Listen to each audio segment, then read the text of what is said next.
مظلوم اور نمازی کی آہ سے ڈرو، کیونکہ آہ کسی کی بھی ہو عرش کو چیر کر اللہ کے پاس جاتی ہے۔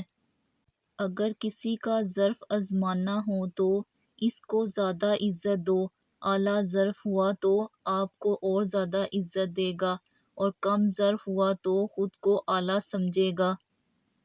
تنگ دستی میں سخاوت کرنا، غصے میں سچ بولنا اور طاقت ہوتے ہوئے معاف کرنا بہترین نیکی ہے۔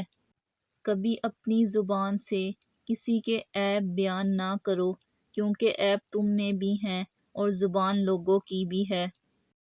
آنسو کا ہر قطرہ دنیا کی ہر چیز سے زیادہ مہنگا ہے، لیکن کوئی اس کی قیمت اس وقت تک نہیں جان سکتا جب تک وہ اس کی اپنی آنکھ سے نہ نکلے۔ اگر انسان کو تکبر کے بارے میں اللہ تعالیٰ کی ناراضگی اور سزا کا علم ہو جائے تو بندہ صرف فقیروں اور غریبوں سے ملے اور مٹی پر بیٹھا کرے۔ بہت سے لوگ اس وجہ سے بھی فتنے میں مبتلا ہو جاتے ہیں کہ ان کے بارے میں اچھے خیالات کا اظہار کیا جاتا ہے۔ ہر مشکل کے وقت کہا کرو لا حول ولا قوۃ الا باللہ العلی العظیم، مشکل آسان ہو جائے گی۔ میں جنت کے شوق میں عبادت نہیں کرتا، یہ تجارت ہے، اور نہ ہی جہنم کے خوف سے کرتا ہوں کہ یہ غلامی ہے۔ میں صرف اور صرف اس لیے عبادت کرتا ہوں کہ میرا رب عبادت کے لائق ہے۔ ایک دن امیر المومنین حضرت علی رونے لگے۔ لوگوں نے دریافت کیا کہ آپ کیوں رو رہے ہیں؟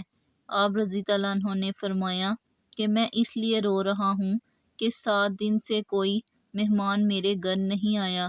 سبحان اللہ!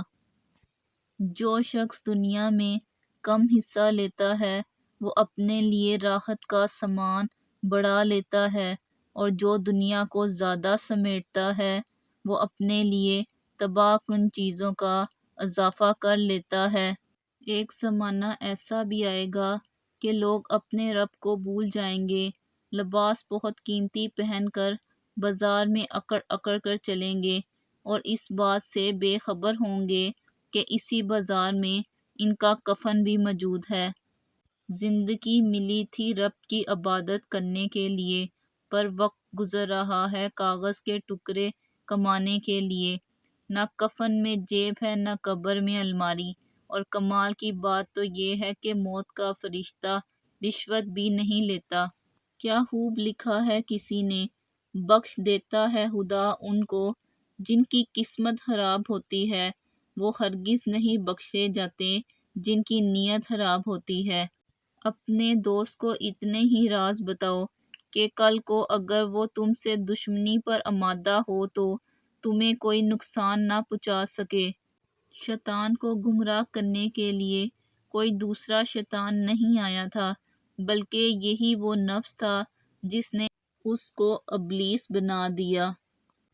کسی کا دل مت دکھاؤ، ہو سکتا ہے وہ تمہیں ایسے چاہتا ہو جیسے مرنے والا زندگی۔ جو لوگ طاقت رکھتے ہوئے بھی کچھ نہ کریں سوائے صبر کے، ان سے زیادہ خطرناک انسان کوئی نہیں۔ وہ اپنے صبر سے ہی سامنے والوں کی دنیا اور آخرت خراب کر دیتے ہیں۔ اللہ کی لاٹھی بے آواز ہے۔ یہ قدرت کا قانون ہے کہ جو انسان کسی کو استعمال کر کے اور اسے دھوکہ دے کر اپنی خوشیاں حاصل کرتا ہے، وہ کبھی نہ کبھی خود اس سے بھی زیادہ دوسروں کے ہاتھوں استعمال ہو کر زندگی میں دکھ سہتا ہے۔ کسی کو چاہنا ہو تو دل سے چاہو، زبان سے نہیں، اور کسی پر غصہ کرو تو صرف زبان سے، دل سے نہیں۔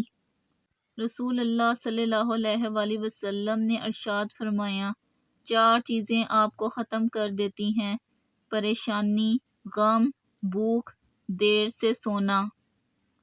جب تم 3 آدمی ساتھ رہو تو تم میں سے 2 آدمی تیسرے کو اکیلا چھوڑ کر کان میں بات اور سرگوشی نہ کریں، کیونکہ یہ اسے رنج و غم میں مبتلا کر دے گا۔ کچھ لوگوں سے عجیب سا رشتہ ہوتا ہے، وہ لڑتے رہیں، ناراض رہیں، ڈانٹتے رہیں، مگر دل کرتا ہے ہمیشہ سامنے رہیں۔